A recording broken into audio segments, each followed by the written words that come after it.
In this video, I'll be demonstrating the in-context generation. If you have looked at the worksheet, you'll know that what we're about to be creating. So I'll do a File, New, and I'll create a part, and we'll get started.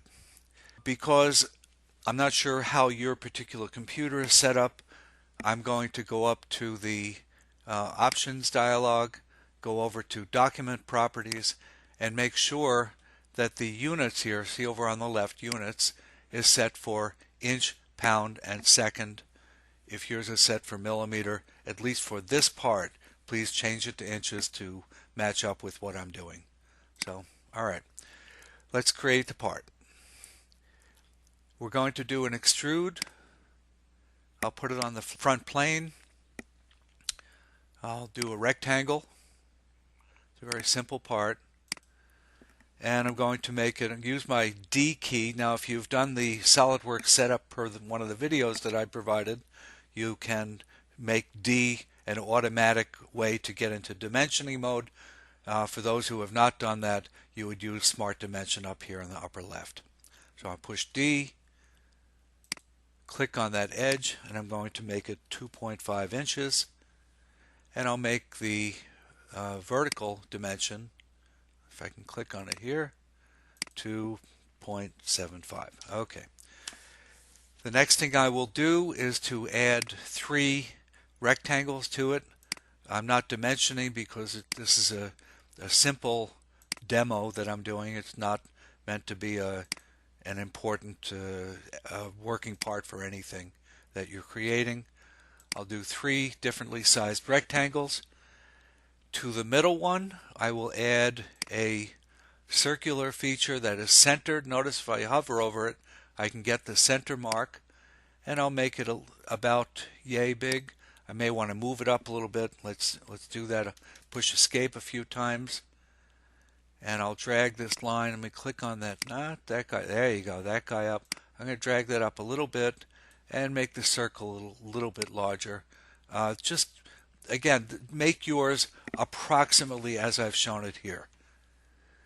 Finally, I'll go into Trim Entities, and I'll trim away the bottom. I do want it to be a closed shape, so I'll trim away, and there we are. Actually, that part is ready to be used, so I will come out of Trim. I'll come out of the sketch, and we will extrude it. I'm going to extrude it 0.06 or 60 thousandths of an inch, which means it should 3D print pretty quickly.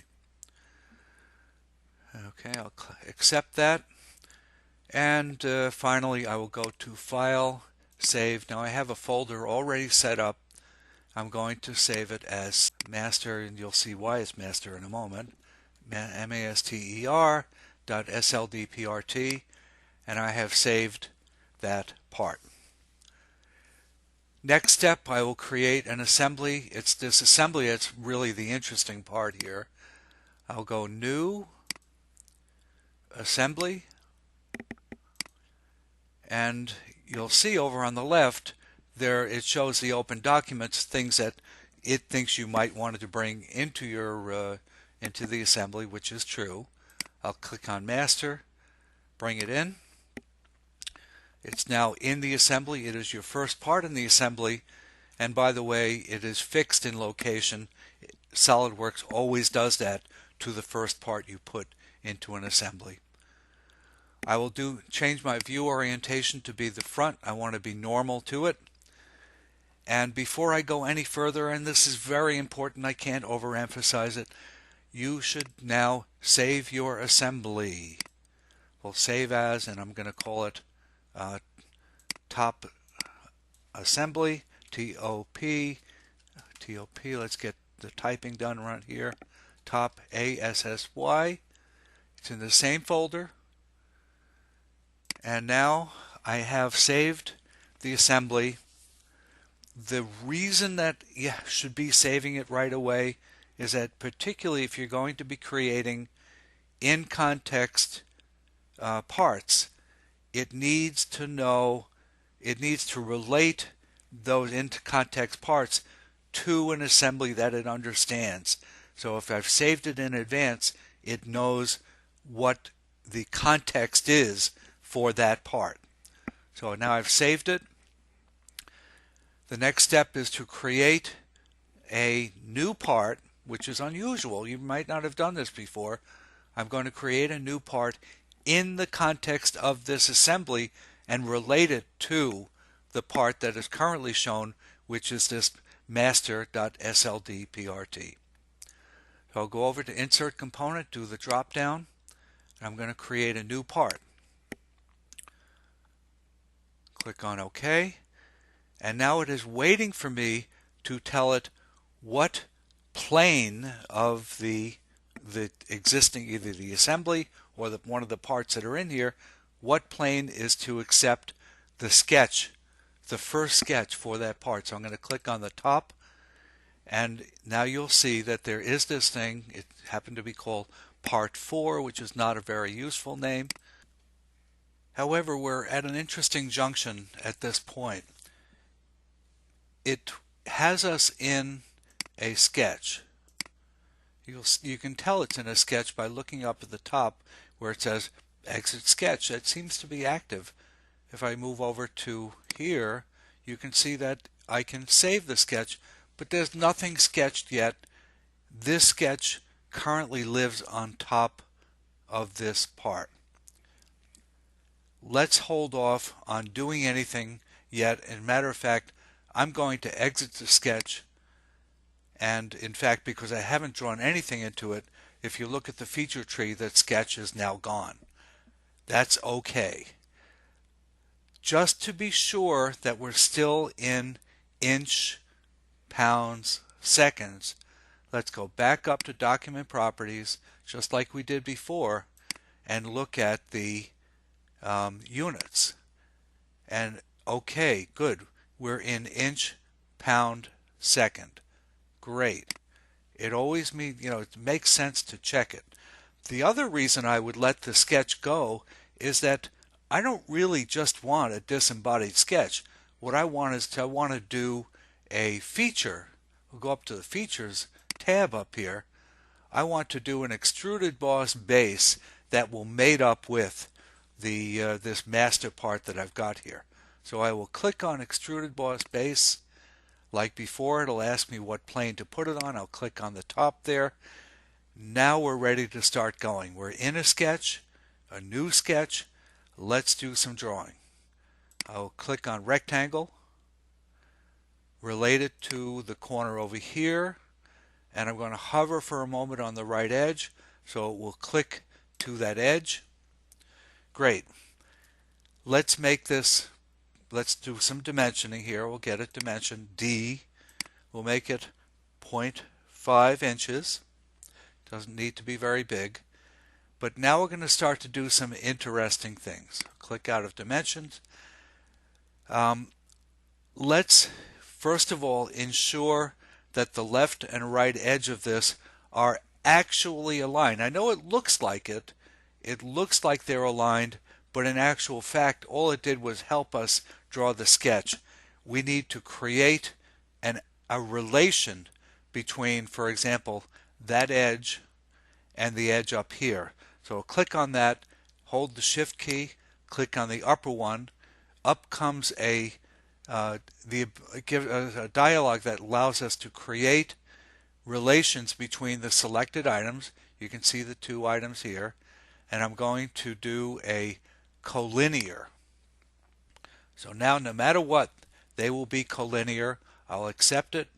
Well, we have one more to do over here on the right edge. We'll click here, hold the Shift key, click again, make it collinear again, and now I'm comfortable and confident that no matter what, if the size or the width of the master part should change, this new part that I'm creating, I'm going to call it slave, will follow suit. But we're not quite done. Let's create a few more features here that make it a bit more interesting. In order to have a male part that fits inside of here but doesn't quite touch, I'm going to use a function called offset entities, and I will click on one of the edges of the master part. Now, it's a little too pushed in, and for some reason it's setting it for millimeters. I'm going to make it 0.015 inches in and press enter. Now, it's not finished the job. It just has created, you see the yellow line here. I can zoom in a little bit. You can see it has created a future feature, a future line that is inset by 15 thousandths of an inch, 0.015. If I reverse it, I can have it be on the outside, but that is not what I want. I will continue to click. I want to click here, and I want to click here. Great. But that's not the whole job. I want to continue. I'm going to do the same thing with the circle. Well, it won't let me. Why? Because it's not really it's not contiguous with the thing that I just created. So I'm going to unclick it, and we will accept that offset. There it is. Let's go back to offset entities, and we'll create this brand new thing. Again, it's going to retain the dimensions. Why exactly it's set for millimeters, I'm not sure, but I know that that relates to the 0.015 inches. I'll click here. I want to reverse it so it's on the inside. I will click on this edge and that edge. So now I have a nicely shaped circle with that rectangular bottom. I will accept that, and let's do the third one. We'll again do offset entities. Click 3 times, 1, 2, 3, and there they are. But you'll realize immediately that we haven't quite finished the job, because we have this enclosed area down in the bottom. Let me zoom out a little bit, which is shown in gray, and these areas up here are just kind of floating. They're not an intrinsic part of the bottom. What do we need to do? Well, we need to do some more trimming. So I'll do trim entities, clear that one away, clear that one away, and clear this away, and lo and behold, now I have the sketch ready to use. So I will accept everything here. I will finish the sketch, and because we were in, I'm going to move around a little bit, pan around, you can see that it is ready to start doing some extruding. Now, I don't want to extrude the way it's shown. It's wrong. It's going the wrong direction. It's not related to what I want. What I really want is I want to extrude from the sketch to a plane which is on the same plane as the back of this part. So what do? Instead of going blind, I will go up to surface, and I will choose the back, and there it is. So now if I accept this, I now have a part which really is finished. It meets all the requirements of the worksheet that I've given you, and everything's happy. For demonstration purposes only, I'm going to show you one of the beautiful parts of in context design. I will finish up this part, and you got to go to the upper right corner here, and now I'm back in the assembly, and you can see the two parts. You can see that the top and bottom meet at this line, but that these protruding features, which were parametrically defined to match up or be offset from the master, follow the shape exactly. Now what I'm going to do, I'm going to go back into the master. I'm going to change something, and I want you to see what happens. I'm going to change, for example, I'm going to go to Edit Part. You see, I'll expand it over here. Look at the feature tree. I'll click on the little arrow. I'll expand it. There's the Boss Extrude. That's the one and only real feature here. I'm going to click on that and I'm going to right click, edit sketch. Well, what am I going to do? I want to change the circle. Now, it wasn't dimensioned. If it was dimensioned, I could change a number, but in actual fact, all I really need to do is grab it and change its size, which is what I'm doing right now. Okay, great. I've changed the size, but will that change be reflected through to the slave part that I've got down below? Let's see. In fact, it did. And therein, I'll finish up the drawing here. Therein is the beauty of in-context design. I didn't have to punch in any new dimensions. I changed the master and the slave followed. Got one more thing to do here, by the way. Look over in the feature tree. This part still isn't saved in an external file. So I'll right click on that. I'll save part and external file. I'll click on part 4, which is what it's currently called, not a real great name, and I'm going to call it SLAVE, slave. I'll click on OK, and now pretty much I'm done. I'm going to do a file, save all, and for all intents and purposes, the design is completed. Let's go a little bit further because I want you to see a couple of other operations that are going to be helpful in what you're doing. We have our master up here, we have our slave down below, and you can see they got highlighted over here on the feature tree as I click on them. Let's now add the final design feature to the slave actually. I want you to put your initials, I want you to engrave your initials into the circular feature in the middle here. So we'll go to edit part. We will go to extruded cut. We will select the front surface. You'll find your text tool. My initials are NR. You'll use yours. And I don't want to use a document font. I'm going to use one of the system fonts. I happen to like the rounded Arial, so AR Arial rounded MT, and I'm going to set it for, I've done this before, I know about the right size. Let's make it 14 points, and I'll accept that. Now it's not where I want it, but it is looking okay. I can drag this down and place it onto wherever I want it. I'm going to put it right here, drag it up a little bit. That looks good to me, and I'm going to accept that text. The shape of the text will be cut into the part. Now, you can set it to go all the way through.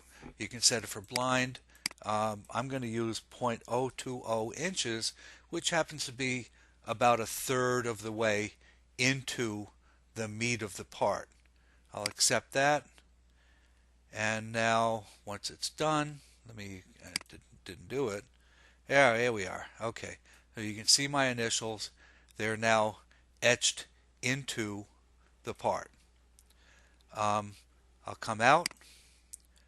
Let me save everything and do a file save all one more time. Saving frequently is a good idea. If you have a system that crashes or the network goes down, you don't want to lose all the work that you've been doing. Finally, I'm ready to save these as 3D printable parts. I'm going to save the top part first. I will edit the part. I do a file, save as, and I'm going to save it as a .3mf file, master.3mf. Here we go. I'm going to close out that file. I'll right click on this one, do edit part. I'll do a file, save as. Now I had one here from an earlier experiment, but I'll show you how I do it anyway. Go to 3MF. You can see the master 3MF was already created. I'll do a slave 3MF. If you're overwriting, you'll get the little message that I've gotten here. And now it has saved the slave.3mf, and I think we're done. So let's come out of this edit. I'll do a final save all, and that is the end of the demonstration. Thank you for viewing.